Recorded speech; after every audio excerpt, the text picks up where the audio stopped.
objectif, il est que nous soyons reconnus, pas que financièrement, mais aussi sur nos capacités de travail, sur nos compétences, qui sont malheureusement rarement mises en avant, alors qu'elles sont primordiales, notamment en matière de prévention, de sécurisation des patients.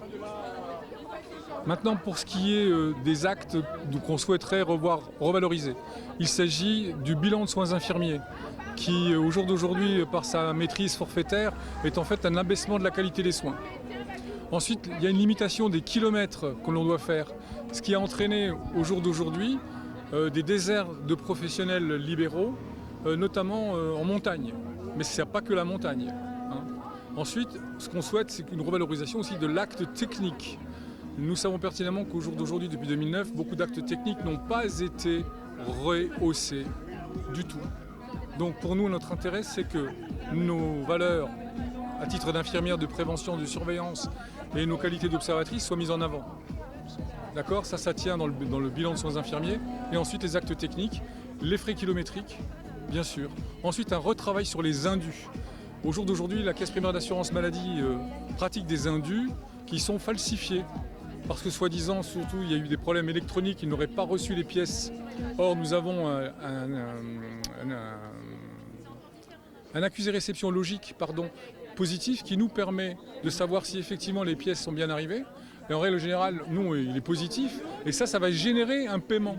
Donc la sécurité sociale peut jongler en disant qu'elle n'a pas eu les pièces. Et donc, elle n'est pas obligée de nous en informer. Elle fait une saisie sur nos honoraires, puisque nous pratiquons le tiers payant à hauteur de 99,99%. Ça n'existe nulle part ailleurs. Voilà. Donc je pense que tout ça fait que nous sommes maltraités, que nous ne sommes pas revalorisés, et surtout parce que c'est un métier de femme. Parce que si c'était un métier d'homme, il n'y a qu'à regarder le monde médical, la revalorisation se serait faite depuis longtemps, bien plus longtemps. Il n'y a qu'à regarder les plafonds de verre dans certaines grandes entreprises, les femmes, ils sont rares. Eh bien, nos métiers dans le social, c'est connu, c'est statistiquement prouvé, tous ces métiers-là, qui sont des métiers de femmes, sont dévalorisés. Pourquoi ? Pourquoi qu'en France, au Luxembourg, une infirmière salariée, 4 500 € net après impôt. Ce n'est pas le cas en France. Pourquoi ? Qu'est-ce qui se passe ? Pourquoi nos hôpitaux ne vont pas bien ? Pourquoi ? Et combien de temps est-ce que vont durer les manifestations ? Est-ce que vous avez prévu de blocage ou de remonter directement à la capitale ? Alors, on a prévu donc effectivement un blocage début avril, le 4 très exactement à Paris.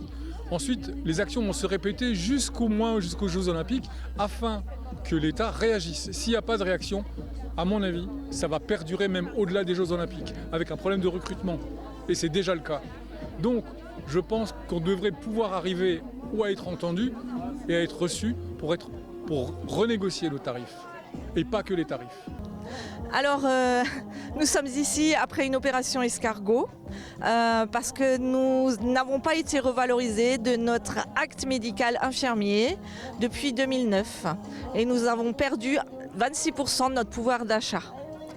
Avec une explosion des charges, de l'inflation comme tout le monde, du carburant, de nos assurances, de notre caisse de retraite, du logiciel. Par exemple, je passe de 40 € à 110 € par mois, ce qui est énorme. Et ce qui fait qu'à la fin du mois, on a du mal à boucler les mois. Et ce qui entraîne aussi l'abandon de certaines personnes du métier. Et d'ailleurs, mon syndicat a fait une étude il y a 2 ans et il y a 56% des infirmières qui comptent arrêter dans les 5 ans à venir. Donc si rien n'est fait, vous ne trouverez plus d'infirmières après plus de médecins. Et qui vous soignera ? Personne. Est-ce que le gouvernement a déjà réagi à vos revendications, même l'ARS ou pas du tout ? Non. Alors nous avons déjà fait une première manifestation le 13 février où le directeur a fait remonter les choses à la Caisse nationale d'assurance maladie. Notre présidente de syndicat et le vice-président ont été reçus par M. Valtou qui a lancé une mission IGAS pour la pénibilité et rien n'a été fait pour l'instant.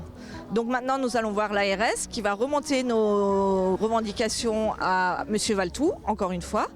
Et nous continuerons le mouvement jusqu'aux Jeux Olympiques tous les 15 jours si nous ne sommes pas entendus.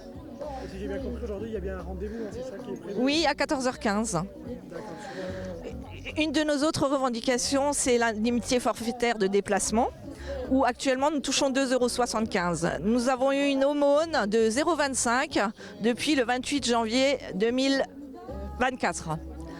À savoir qu'un kiné pour certains actes touche 4 €, une sage-femme est passée de 4 à 10 € et un médecin touche 10 €. Or le prix du carburant est le même pour tous. Pourquoi nous n'aurions pas droit à un minimum de 4 €? Et cette augmentation, est-ce que vous pensez qu'elle va avoir lieu avec toutes ces manifestations? Est-ce que le gouvernement... Eh ben là, ce qu'on attend, c'est une réouverture des négociations avec la Caisse nationale d'assurance maladie, des syndicats, pour pouvoir justement négocier ces tarifs. Est-ce que vous avez prévu de monter à la capitale ou à Paris directement pour protester et montrer votre colère? Pas dans l'immédiat, pas tout de suite. Il faut d'abord qu'on rassemble plus de monde pour être plus efficace à la capitale. Du coup, quel est l'objectif de la manifestation? En fait, l'objectif de la manifestation de ce jour, c'est de nous faire entendre par le gouvernement, parce que ça fait 15 ans que notre lettre clé n'a pas été revalorisée. Donc actuellement, elle est à 3,15 €, donc depuis 15 ans, donc ça fait 2009. On a été récemment augmenté de 0,25 € par déplacement, ce qui représente 2,75 € en brut par déplacement.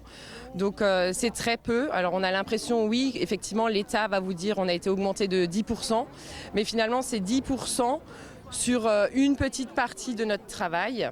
Donc il y a cette indemnité de déplacement qu'on aimerait revaloriser. Il y a donc les actes médicaux infirmiers que je viens de relever qui sont à 3,15 €. Il y a également les soins de dépendance parce que ce qui s'est passé, il y a eu une réforme. On est passé en bilan de soins infirmiers par jour. On perd à peu près 3-4 € quand c'est des prises en charge lourdes. Donc ce qui se passe actuellement, c'est que certains infirmiers, et on l'entend très bien, commencent à refuser les soins de dépendance parce que justement, on n'est pas assez bien rémunéré à notre juste valeur. Ensuite, il y a également la pénibilité du travail. En fait, nous, ça fait des années, ça ne date pas de la réforme des retraites de 2023, mais on est déjà à un âge de départ à taux plein à 67 ans. Sachant que moi je considère en tout cas qu'on a un métier difficile. On monte et on redescend de la voiture au minimum 30 fois par jour, voire 50, 70 fois. On monte des escaliers, on ne les compte pas. Moi par exemple en moyenne je suis à 7-8 km à pied en plus, sachant que je suis à 120 km par jour uniquement en voiture. Donc il y a la pénibilité physique, la pénibilité psychologique, il y a la charge mentale, parce qu'en fait quand on est infirmière libérale, on a tout ce qui est paperasse derrière, on facture à la sécurité sociale. Quand il y a des ordonnances mal rédigées, en fait si l'ordonnance est mal rédigée mais qu'on la télétransmet quand même à la sécurité sociale, on peut avoir des indus jusqu'à 2 à 5 ans en arrière. Donc ça veut dire qu'on a effectué des soins chez des patients et la Sécu va nous demander de rembourser les soins qu'on a effectués. Et combien de temps est-ce que vous allez encore prendre, combien de temps est-ce que vous allez encore manifester? Quel est l'objectif de ces manifestations pour aller, est-ce que c'est jusqu'au JO? Est-ce qu'il y a un préavis de grève de longue durée ou autre? Alors oui, effectivement, là, avec le syndicat Convergence Infirmière, on a mis en place donc, des manifestations toutes les 2 semaines. Donc il y a celle d'aujourd'hui. Il y aura la suivante, ça sera le 2 avril, donc ça ne sera pas du tout la même ampleur. On embêtera un petit peu moins les gens parce qu'il n'y aura pas d'opération escargot. Par contre, le but, ce coup-ci, c'est anti-gaspi. Parce qu'en fait, quand on est infirmier libéraux, on se rend compte qu'il y a beaucoup de gaspillage. Donc déjà de manière générale, dans la vie de tous les jours de toutes les personnes. Voilà. Mais en plus, nous, on se retrouve confrontés à... des ordonnances, des fois très longues de traitement, alors que finalement, il n'y a pas beaucoup de soins à faire. Donc on se retrouve avec des stocks importants. La plupart, on a vraiment du mal à les jeter. Donc ce qu'on va faire, c'est on va tout récupérer. On va comptabiliser le matériel. Il y a une association qui va faire le bilan carbone. Et en fait, le but, c'est de montrer un petit peu les économies que les infirmiers libéraux font tous les jours. Et donc ça sera des associations qui viendront récupérer le matériel, les médicaments qu'on a en rab, les compléments alimentaires, parce qu'il y a énormément de choses en fait qui sont gaspillées. D'accord, et quand vous dites en ampleur différente, ça va être une plus grande ampleur le 2 avril ou ça va être en plus petite échelle? Non, justement, ça sera à plus petite échelle parce qu'en fait, ce qui va se passer, c'est qu'effectivement, donc là, c'est la première action de Convergence Infirmière, mais toutes les 2 semaines jusqu'au JO, si effectivement il n'y a pas d'évolution, si certaines de nos revendications ne sont pas prises en compte, on continuera comme ça jusqu'aux Jeux Olympiques. Et vous avez prévu d'aller à la capitale directement à Paris pour faire un acte ou une manifestation de plus grosse ampleur? Alors, on a une année à peu près pour s'organiser. Donc voilà, si dans les mois, les semaines à venir, il n'y a pas d'évolution, nous allons probablement organiser une grande manifestation sur Paris en espérant qu'il y ait un maximum d'infirmiers qui nous rejoignent, parce que la problématique, c'est que les infirmiers libéraux, on est dans l'obligation de continuité des soins. Donc ça veut dire que moi, là, actuellement, je suis en manifestation. Ça veut dire que j'ai forcément ma collègue qui est obligée de tourner. Donc voilà, c'est assez compliqué de mobiliser, mais on se dit que si on prépare ça à l'avance, ça peut le faire. Et donc vous avez jusqu'au JO, enfin vous avez prévu jusqu'au JO. Est-ce que vous pensez qu'entre-temps l'ARS va prendre des mesures ou va vous entendre?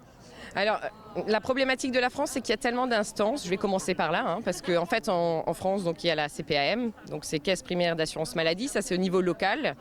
Ensuite, il y a la CNAM, la Caisse nationale d'assurance maladie, qui est au niveau national. Et en fait, c'est eux qui vont imposer nos tarifs, notre tarification. Il y a l'HAS, donc la Haute Autorité de Santé, l'Agence régionale de santé. En fait, il y a tellement d'infrastructures différentes qu'il va falloir qu'on s'attaque un petit peu à toutes pour se faire entendre et que ça remonte plus haut chez, pour l'instant, notre ministre délégué à la Santé, M. Valtou, qui nous a entendus, qui a entendu notre présidente de syndicat. Il l'a entendu, maintenant, est-ce qu'il va effectivement faire suite? On attend.